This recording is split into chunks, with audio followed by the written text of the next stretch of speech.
It's Rusty Diamond, motherfucker.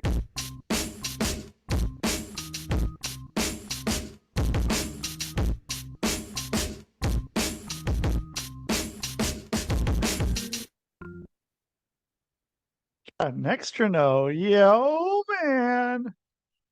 Boom, it's Rusty. I'm about to make a new intro. There's some new stuff to the show and all the other shows on the network. Everything's changing some, so gonna be good. So just gotta make some new stuff. So in the meantime, this is what it is. You get an extra note. You guys want to go back and look up that entrance music. I don't know. You guys listen to the podcast, or if you want to hear the whole thing, it is somewhere on my YouTube page. Don't know what it's called. It might be Rusty Diamond entrance music, but that could also be a number of other entrance music that I've had. So who knows? Anyhow, you guys, it's Friday. I was gonna say fucking Friday. It's Friday. And you know what that means, don't you? Don't you know what that means? Who knows? I might. Someone might.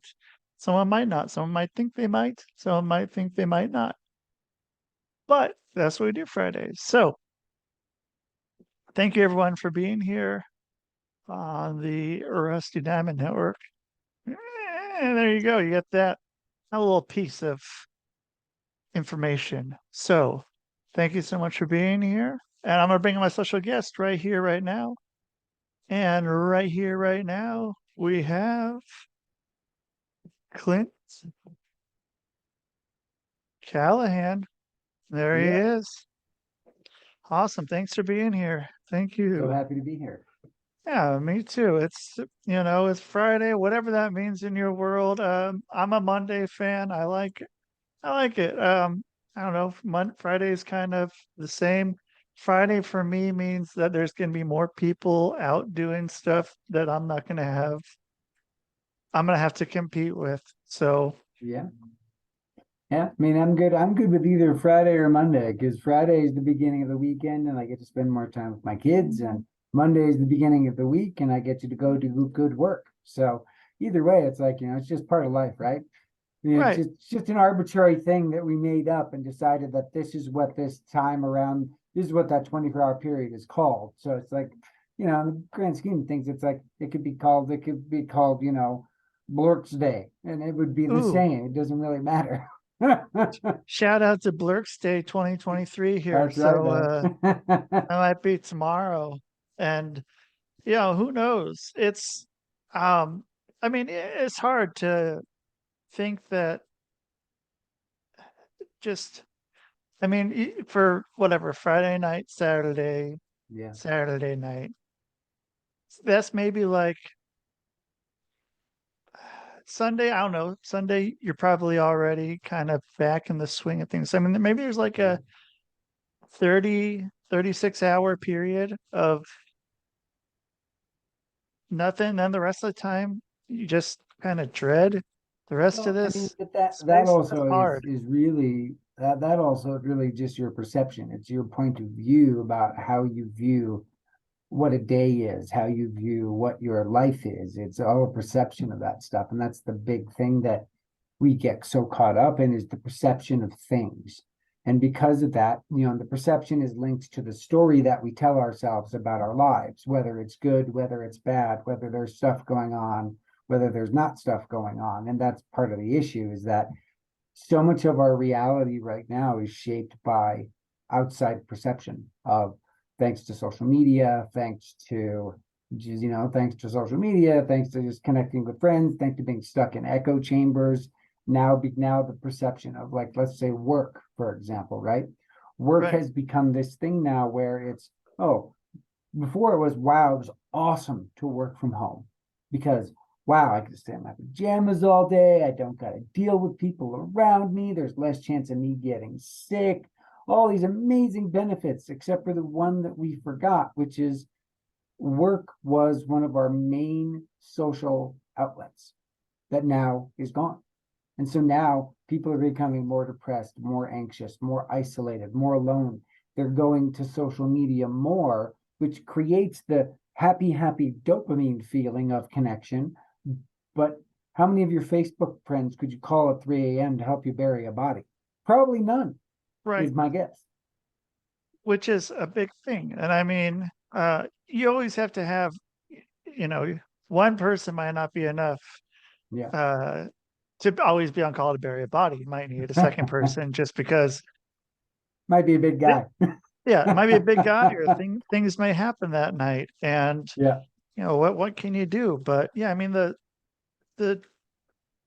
obsession of social media Mhm. just became huge. And yeah, I mean, it was more and more of a personal disconnect with people, but Mhm. of so many people just wanting to be in something, but then Yeah. I mean, it turned into a shit show. I left. I mean, Yeah. I guess it also depends how you looked at it. I looked Yeah. at it, I just saw everything just was ridiculous. And Well, I mean, but there's degrees, right? Like without the technology we have, you and I wouldn't be having this conversation right now, and it wouldn't be a face-to-face conversation like we're having, right? And right. it would be this on the phone thing where it would be similar, but it wouldn't be the same as this, because with this you get to see all the nonverbal things and the way you look at stuff, and so that's an amazing advantage. But at the same time, from a psychological perspective, we are more disconnected and yet more connected than ever. We have the opportunity to connect, but we don't have the opportunity to connect in the correct way. And that's part of the issue of why so many people are now trending and going into this thing called micro burnout, which is you're becoming burned out not just because of work, because when the way people think about burnout is actually wrong. Work is the last step of burnout. It's not the first step of burnout. Work is the Interesting. last step of burnout. The first step of burnout all starts with you, how you want to interact socially, how you want to connect with the world, how you want to connect with yourself. And that's the thing that people don't recognize, is that the the burnout piece is becoming more prevalent, because before, who did we have to really cater to, right? A group of 25 to around maybe 100 people in our general sphere of influence that we would have. Now we have literally thousands and thousands upon hundreds of thousands of people, technically, through Facebook, Instagram, TikTok, all these different platforms that now can weigh in on how they think your life is going, which is why that curated life piece is what gets people so messed up, because they're getting 0.01% of the person's real life. Maybe you got that, maybe after 65 photos, you finally got that one perfect Instagram shot, or that one perfect 30-second clip that you could put out there that gets likes and all these different things. And that triggers the dopamine system to say, oh, wow, they like me. They really like me. And then you do it all over again and again and again and again. And yet when you're not doing that, it's just, there's really nothing else going on in your life. You're chasing that dragon, or Oh, yeah. whatever it is. And Yeah. but then, I mean, yeah, you see, like, the last, I guess I went to a few other concerts. I went to a concert like about 5 years ago, and then I went to one maybe like a year, maybe 2 years ago. I went to a Mhm. concert, but There was that COVID gap, so we understand that. yeah, okay, so yeah, there was a little less concert goings. And I mean, but I saw so many people just on their phones. Yeah. It was odd. Yeah. And I mean, I make it a point that if I'm at something like that, I don't, because I don't know, maybe I should be, but then if I really want to, all I have to do is like, so, the last show I saw was what, I don't know. I think it was Modest Mouse in Salt Lake City. I saw them. And Yeah. so, I mean, I type in, Modest Mouse Salt Lake City 2021 hashtag, and then I can just take someone else's clip and I can just upload and be like, oh, this was me. This is what I did. Like, Yeah. I just feel there, I mean, and same with, I like bringing this one up too with dating sites and stuff is Hmm. it's always the fish Yeah. holding the fish, Yeah. having the dog Yeah. walk or up on Machu Picchu Yeah. and then maybe around a baby Yeah. um sometimes. And so that I mean like those are things and I just feel like I mean you can especially now with AI like that's another thing. I had to go and I needed a headshot Yeah. and like I hate having my picture taken. Yeah. Uh, but then I found out I can go and, get the AI Yeah, to I can make me get my one. picture. I can find an old picture that I like of me, and then I can cut out the background and get rid of all the stuff and throw it on one of those usual kind of blurry kind of background things that they do in portrait studios, and boom, I got a professional headshot. Just like that. Don't gotta go in. Doesn't matter if it's a couple of years old, no one's gonna know anyway. It's not close enough to see the all the fine lines that have developed. I still look good, so it all works out. No, I get that. Well, no, now they have ones that you just go and you like upload 10 pictures that are like Yeah, selfies or close up yeah. and then it AI generates like man, A version of you? like 250 different pictures of you doing Whoa. wearing like different clothes, different styles of stuff. And like I don't have any selfies of me. I have very few pictures of me like So close you up. just took a bunch of selfies to see how it I would do, tried and how to, did it but turn yeah, out?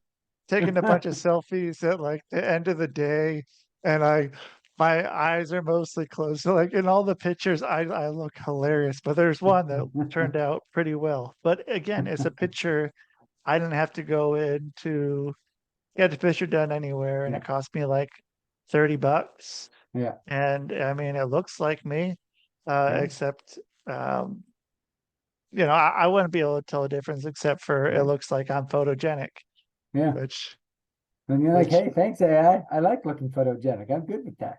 yeah. And, But yeah, and but then that's that the thing, way, right? Is that it is a big thing though, right? That now the way that we perceive reality also is now we can't even trust our own senses anymore, right? And yep, that's another thing. It's all these different things that are piling on that are adding to our inability to trust anything. We can't r- trust the news. We can't trust now what we see online. We can't trust advertising. We could really never trust advertising, but right. we know they're trying to sell you something, but Yeah. you can't trust any of these things. And that's the big piece is for so many people, what people are starving for is being authentic, is authenticity, because that is, I think that's one of the reasons why podcasting has become such a sought after medium to find out and to hear things because that is one of those things, the long form interview. It's hard, it's hard to AI generate that.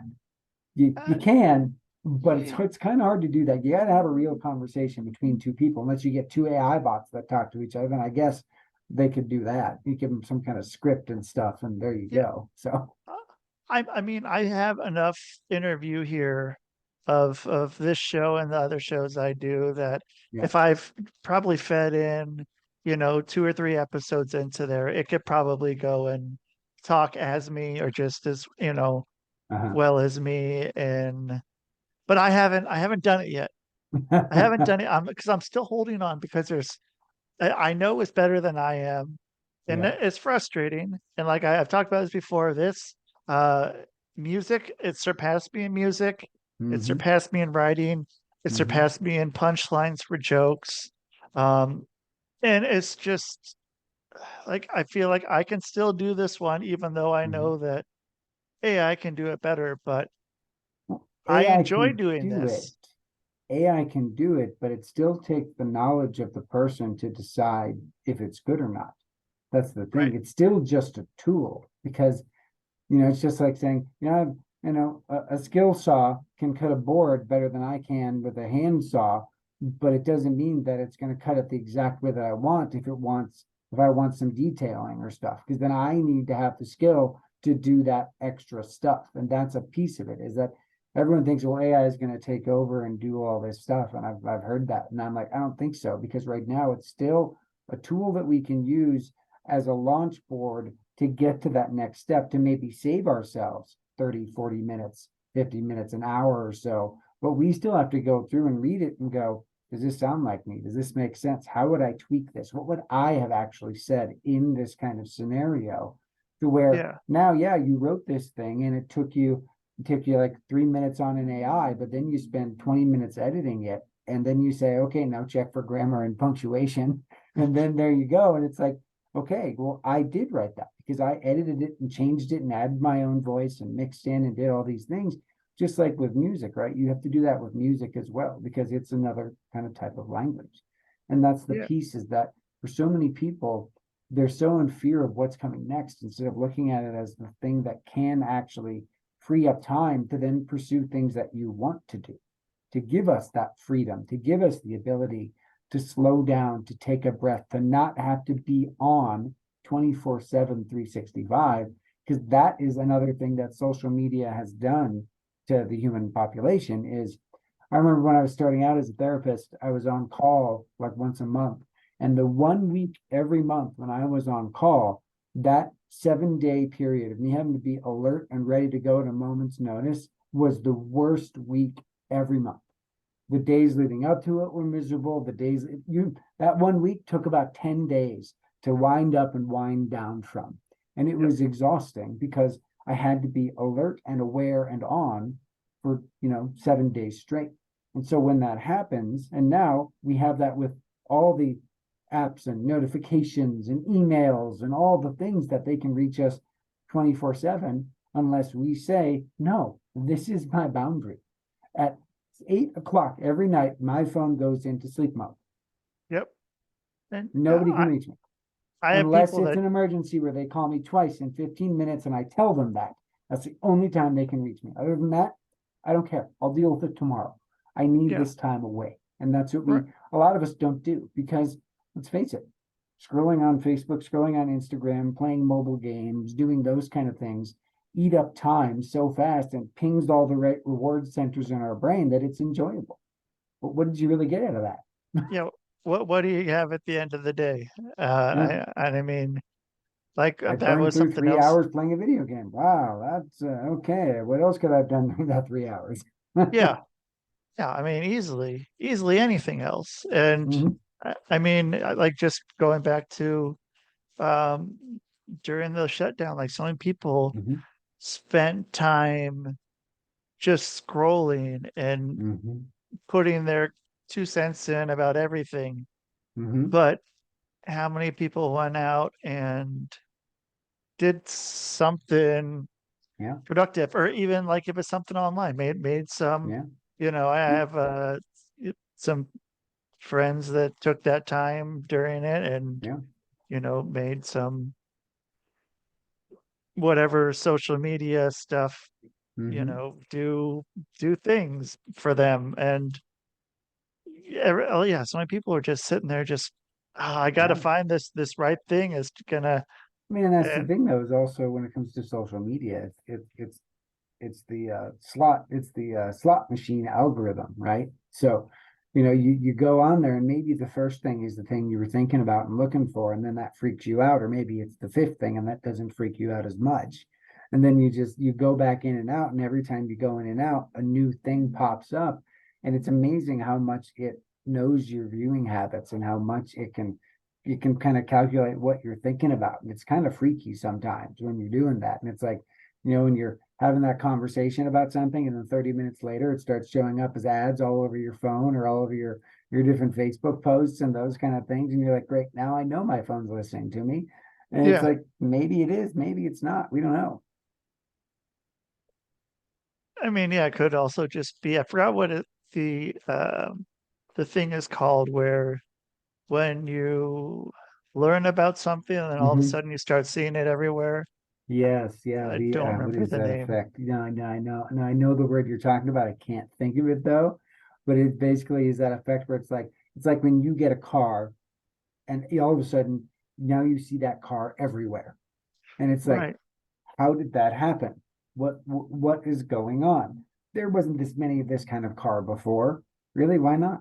You thought they only made that one car for you? No, that's not the way it is. Yeah.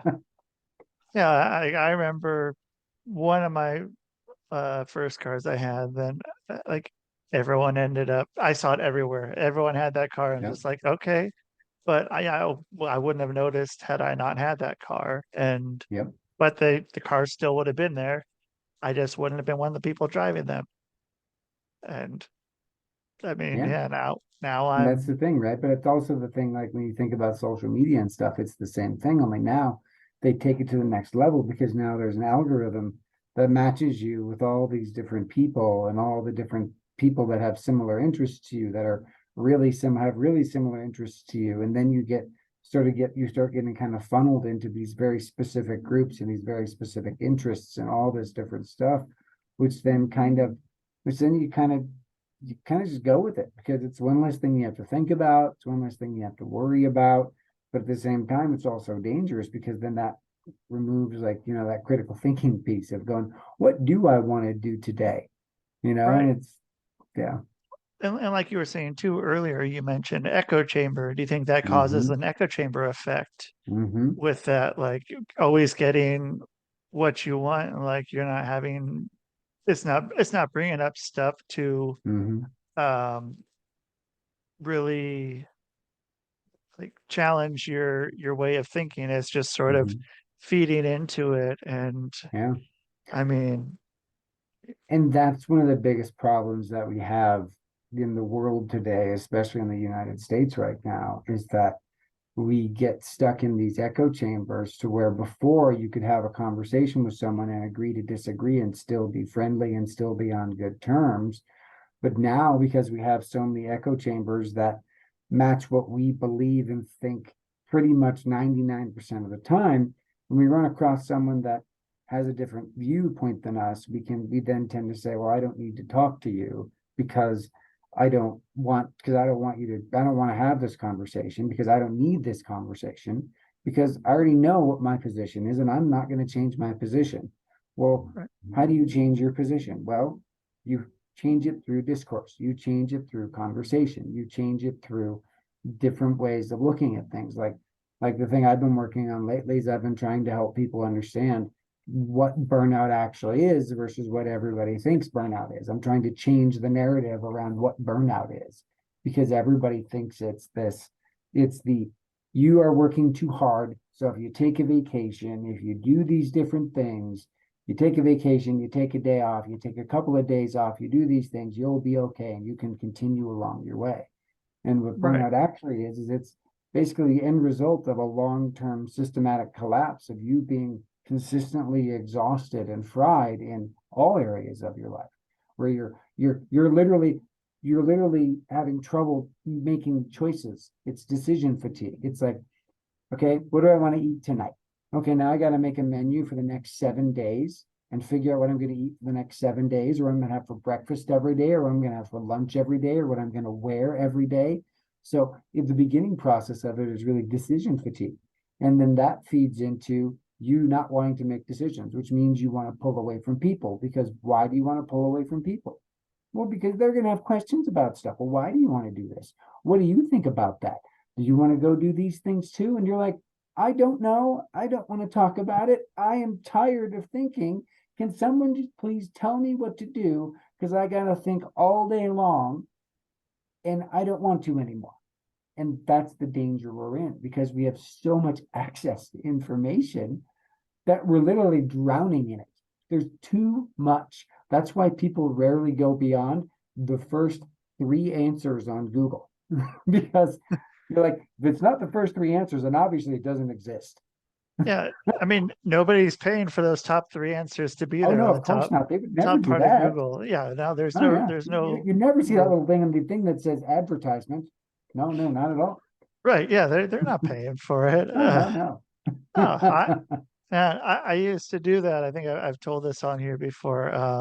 For a very short while, I used to call up realtors Mhm. to. So yeah, it was they had like it was all over the country, but Yeah. for some reason, like if you had some sort of accent that sounded like something, they'd be like, okay, you Mhm. can go and, maybe you'll appeal to these people. So I got Okay. South Dakota, which whatever the hell a South Dakota accent is, I don't know. But I actually am a South Dakota accent. so okay, 'Cause I'm do originally I from South Dakota. That's where I grew up. So a South Dakota no accent is okay. it's that Midwest accent where it's about as vanilla as you can get with just a little bit of Canadian mixed in, to where you tend to elongate your O's, you tend to elongate your A's, you tend to do those kind of things, but not to the point that Canadians do. So it's that kind of really vanilla, kind of calming, kind of relaxing, kind of you're not from New York. You can tell you're not from New York. You're not from the South. You can tell you're not from the South. It's basically the sound. It's basically the way newscasters are taught to do dictation, to do diction, is to have that kind of thing. And so when you're used to the news not being really regional, but having just that newscaster voice, that's why they say that, because it's that stuff.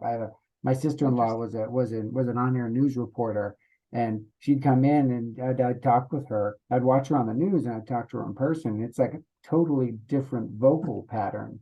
Right? I mean, it was like she was a totally different people, like two different people. And so Yeah. when I'd talk with her and I'd watch her on the news, I'd be like, did they like have just South Dakotans come in and just talk to you? People from the Midwest teach you how to say words? She's like, actually, yes. And that's what they did. Yeah, I mean, yeah, everyone kind of has that same sort of talk then. Yeah. And so then where were you? Did you grow up in South Dakota then, or I grew up in the Black Hills. Yeah, I grew up in Rapid City. So, okay? Um, yeah. Follow-up question. Sure. Uh, so in Minnesota, so Mhm. this morning I was at a place and they had like a duck on the front of the door. And I said that in Minnesota, the game Duck, Duck, Goose is Duck, Duck, Gray Duck. Is Duck, Duck, Gray Duck the same in South Dakota, or is it Nope, Duck, Duck, nope, Goose? Is it just that's a Minnesota? straight Minnesota thing.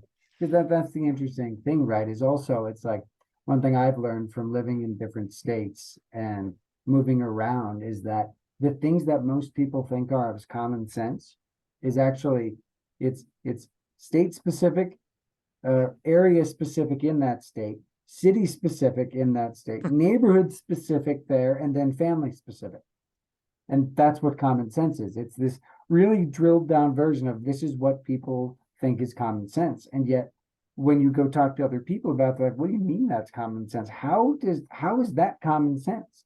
Well, if you didn't grow up, like let's say, so I grew up in South Dakota where when it got to like, negative, 30 degrees during the winter and a whole bunch of snow, you always make sure that when you go out, the first thing you do is you heat up your car 20 minutes ahead of time, Did you and you have a make sure that remote you, starter? yeah, no, they didn't have remote starts back then. You had to go out, brush all the snow off, Yeah. get in the car, turn it on, hope that your battery was good enough, that it had enough cold cranking amps to start that thing. And then you just crank that heater on high, shut the door, and you leave. Yeah, And and then you just hopefully sit there and don't you wait shatter and the you wait. And, windshield. and basically what you do is you check outside while you're eating breakfast to see if the snow is melting off the windshield so that you Yep. can know, that way it's warm enough that you can get in and you're not going to freeze to death driving to school or work or wherever you're going. But Yeah. for people that don't live in that kind of climate, the thought of that is like, that's ridiculous. Why would you waste 20 minutes worth of gas? Well, if you've ever driven around in a negative 30-degree weather and you're in there and you don't want to have to wear like a super heavy jacket and gloves and a scarf and a hat and all that stuff just to be in your car, Right. it wouldn't make sense to you. You'd be like, why? Why would you carry around giant bags of salt in the back of your trunk?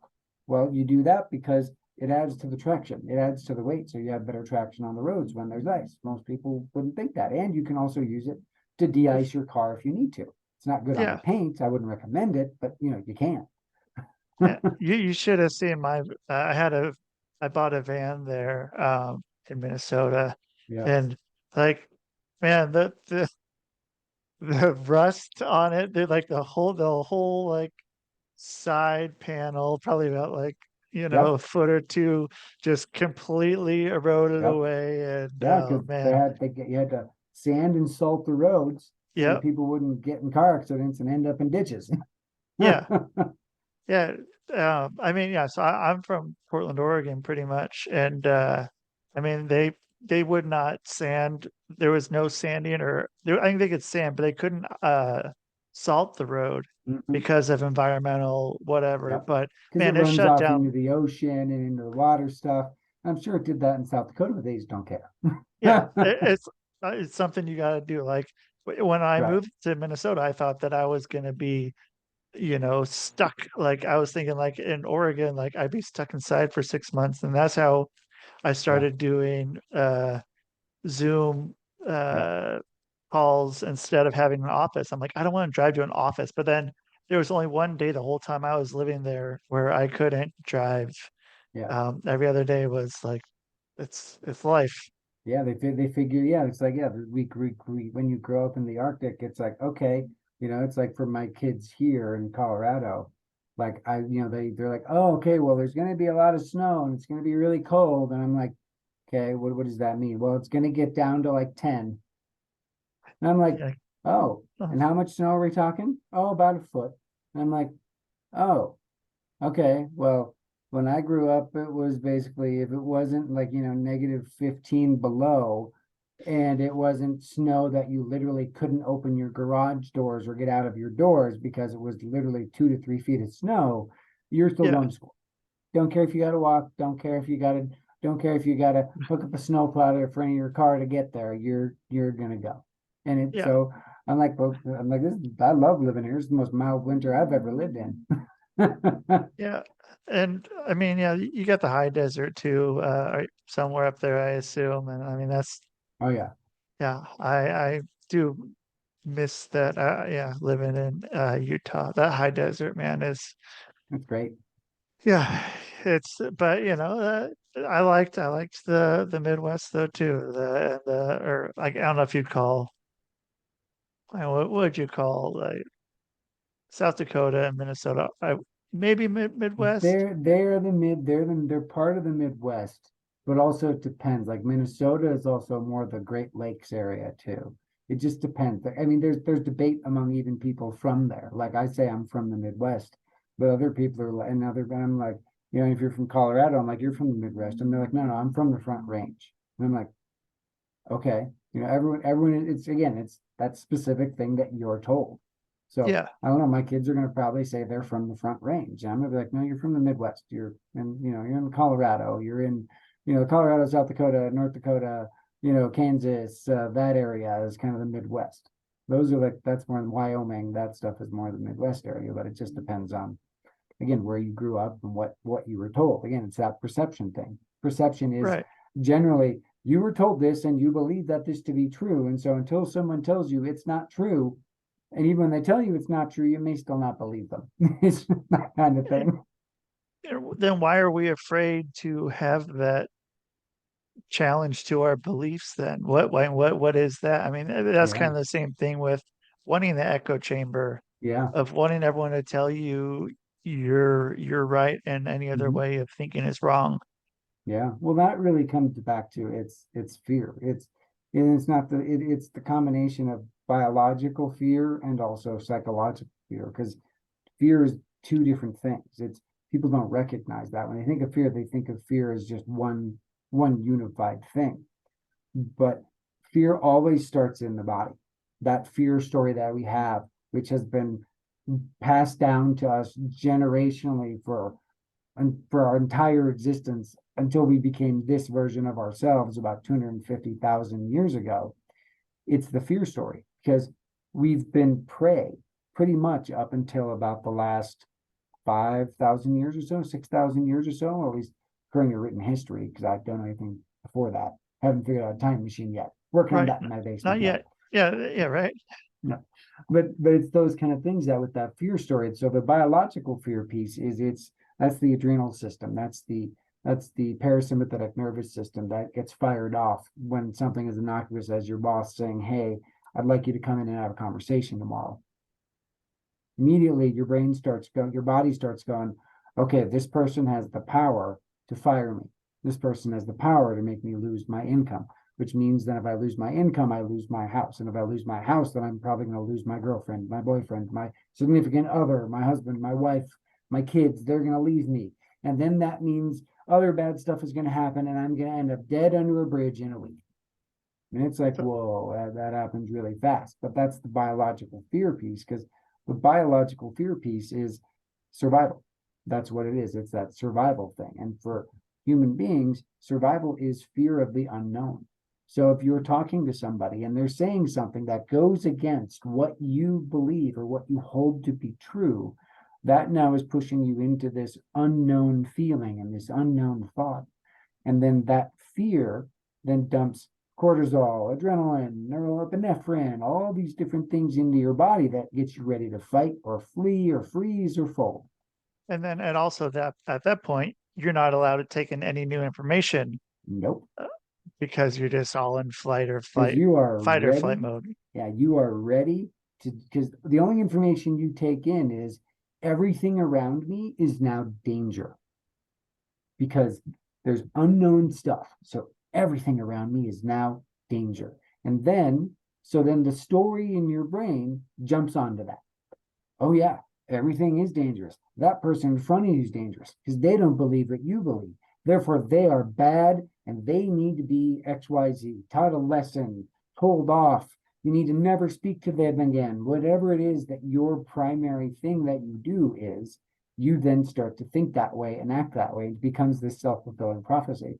So for most people, what they don't recognize and what they need to recognize is that the place to start is in your body. If you can control your body, which is 80% of you, feelings and thoughts and fear is not in your head.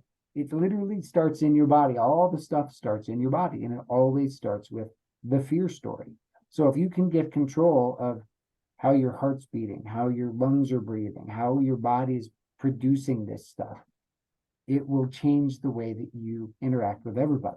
And it's actually a pretty simple process. It takes about 5 minutes. That's what I teach most people. And I'll teach you right now. It's really pretty simple. So the first thing you do is you do a technique called box breathing.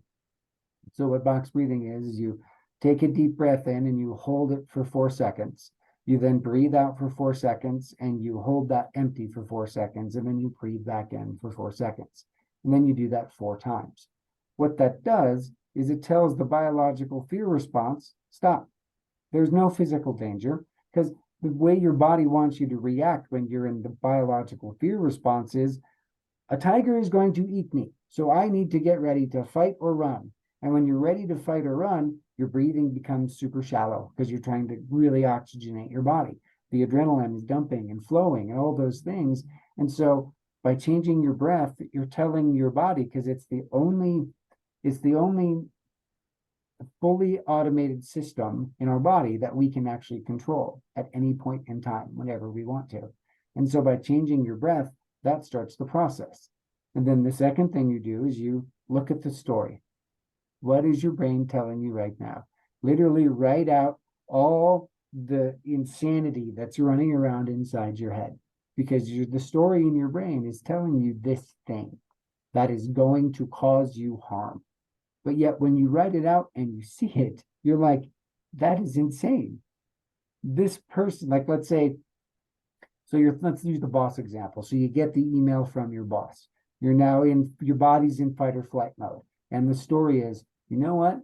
I don't need this job. I'm going to go tell my boss off because they have no right to think about me the way they're thinking about me. But really, what did they say? I would like to talk to you tomorrow.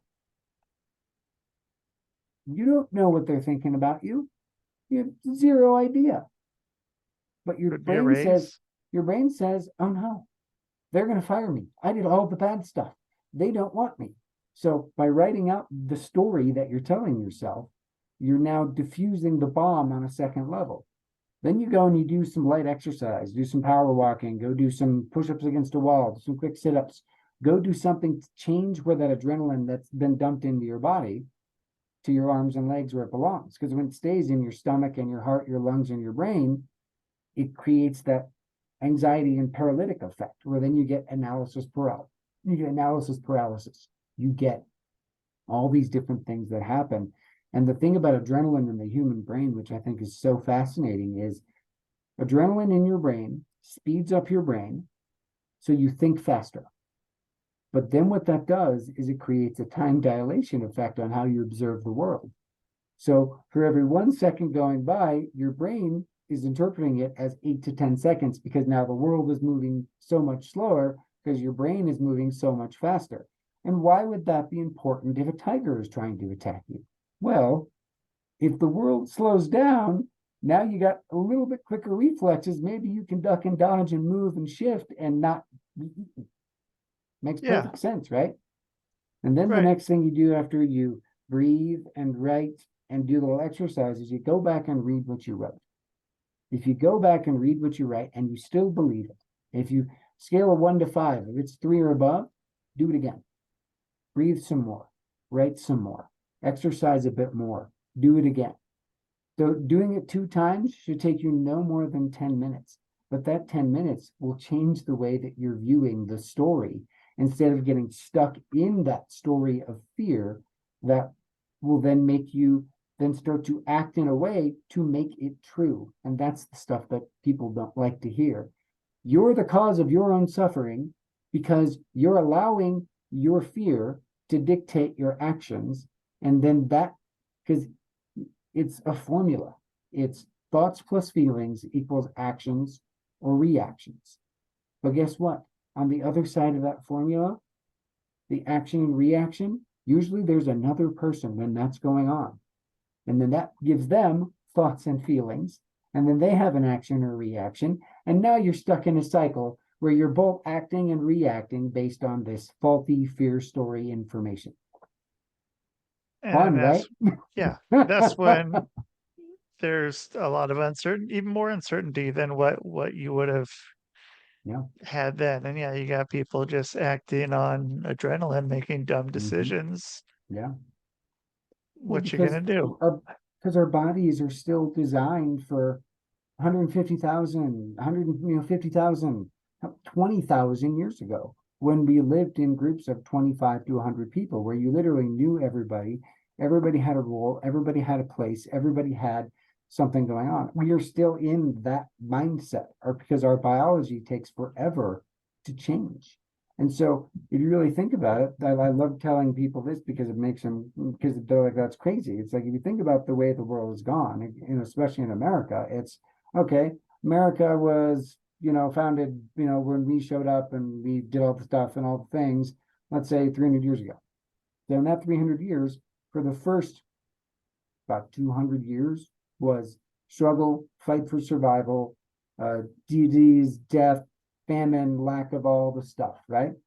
Right. And then we started coming together and building these cities and doing these things. So in the last 120 years, industrial revolution, computer revolution, smartphone revolution, applications, and now we have 1-day delivery. Or same day sometimes. Or same day. So we are literally living in an age where our brain is still telling us, if I do something wrong and I get kicked out of the tribe, I am going to physically die. And so our body tells us we need to act on that. But in reality, I could not leave my office for the rest of my life and still make a living, still have food delivered to the door, and never leave this office again, as long as I have money to pay for things. It wouldn't really smell good in here, and I probably would not look very good. Like maybe a barber could show up occasionally at the door. I don't know. There's probably that out there somewhere. But that's the thing, totally right? is. Yeah. Our body is still in control from caveman times, from planes and small group times. So that's that's the operating system we're still running off of in this the 21st century, which is why we still have the same conflicts and the same things and the same fears, because that's what we're running off of. But really, what I've learned in being a therapist and being a life coach and being alive for 47 years is a pretty simple thing. We're all making it up as we go along. Nobody actually has the answer. All you can do is recognize that we all want the same things, which is safety and security for the people that we love. That's it. That's life in a nutshell. If you can learn to navigate those 3 things successfully, it's amazing. But we keep getting stuck up here on the feeling side of our brain, and it causes all that self-fulfilling prophecy stuff that leads us down those roads where we're like, man, when I look back on that, what was I thinking? Why did I do that? How could I have ever thought that that was a good idea? I mean, it's just like looking at yourself in middle school and elementary school and high school pictures. Like, really? That was my fashion choice? Why did my parents let me do that to myself? And it's like, well, they let you do that because they wanted you to express yourself. And you look back now and you're like, that was a very bad expression. Yeah. And now I look at myself and I'm wearing almost the same things that I was wearing then. So now I got to make those choices on my own. But That's right. so I mean, so if anyone's that is wanting to, change what they're doing, change their lives, and how are they going to get a hold of you? How are they going to find you? Sure. How are they even going to find something else that maybe they can look at Yeah. of some Yes. sort? Yes. Yes. Well, I have a book out. It's basically on how to beat burnout in 15 minutes a day. And you can find it on Amazon. And you can also find it on my website at smallchangesbigimpact.net. And the links, so it'll have all the links. And really, it's just to remind yourself that burnout is not what you think it is. It's more of a systemic thing in your life. It's not just about work. But what it does is it teaches you really practical tools to help you change the way you want to live your life in 15 minutes a day. Because like I said in the episode, you do this thing for 5 minutes, you'll be amazed at just doing that one breathing technique when you start to feel anxious will change the way you react to things. And you can also, of course, find me on all the wonderful stuff we talked about on Facebook and Instagram at Small Changes, Big Impact, the number 4 and the letter U. But So I I look have forward to having a conversation with anybody. yeah. I mean, I think everyone should. And I have a quick follow up here. Yeah. So when uh, you need somebody to try out the method, Mhm. what do you say to them? You just like if someone's get Mhm. like let's say you're having a fight with somebody and you're like, Yeah. hey, why don't you just calm down for a minute and try this? Is there a No, no, never say, why don't you just I mean calm down that for a usually minute? works pretty well most No, any no, no, times. unless you want to get punched in the face, probably don't Yeah, say that. yeah, But what you can do is you can say, hey, I learned, it's like, hey, let's take a break. Let's step back. I think timeouts are great. I'm a big fan of timeouts whenever you're having stuff between people. It's like, hey, let's just take a quick step back and take a breath. So you take a step back and you take a breath and then you go through the thing and they'll see you doing it and they'll be like, what are you doing? Then you just kind of explain it to them because then they're going to be curious and they're not going to be angry because they're going to be like, why are you breathing like that? Why are you jotting stuff down? Why are you doing jumping jacks? What are you doing right now? And so you explain that to them and they're like, oh, that makes sense. And that's a piece of it, is it's really just about getting people to understand that if we can take a step back and just take a breath, even just stopping and just saying, I don't want to be a part of this conversation right now. I need to calm down too. I'm going to take a step back. I'll come back and talk to you in X time. yeah. And just do that. And that's one of the simplest ways to get out of it and to not get into these confrontational situations that trigger this. But here's the thing, we're all going to be triggered in some way. But learning how to manage your body will change the story in your head because it's not going to then be fueled by adrenaline, which is basically telling you you're going to die right now or you're going to die in a week. So just remind yourself that the programming says we're all going to die in about 30 seconds from some kind of wild animal. That's what's still going on. And that's not the case. Yeah. So I think that's a good thing to remember for anyone who's listening. So, Clint, thank you so much for being on and getting to meet you and talk with you and make my job easy for what I do. So thank you so Right. much. Thank you for having me. I hope everybody learned something. And it's just I enjoy this stuff. It's fun. I've Yeah. always loved getting into the human brain because the things we tell ourselves make me laugh because I still do the same things. And I'm a professional in this. And that's what makes Yep. me laugh is I still do it. And I've been teaching this and living this for 47 years. And it's like, seriously, really? I still can't get over my own biological programming? Nope. Nope. But But I've you're learned how to realizing it. adapt better. I've learned how to adapt better. Yep. Hope you have a good time. It was really great You, talking with you. you too, bud. All right, that's Clint. Yeah, I was gonna. That is Clint Callahan. I was watching Jeopardy yesterday, and Cliff Clavin came up as one of the answers, or not one of the answers. Someone wrote it on the thing during Final Jeopardy, so that was in my head. So alliteration. Clint Callahan. Thank you, Clint Callahan. So you guys, thank you everyone for listening here on the Old Rusty Diamond Network. And I hope you have a great rest of your day. And if it's a weekend, whatever, make every day a weekend. But that is the show, man. You know it is. Boom.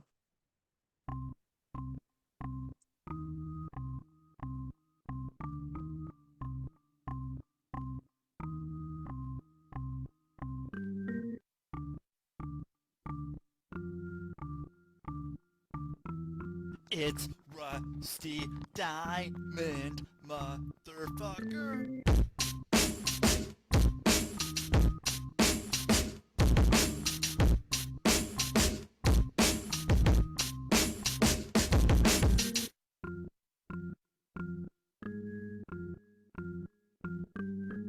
It's Rusty Diamond, motherfucker.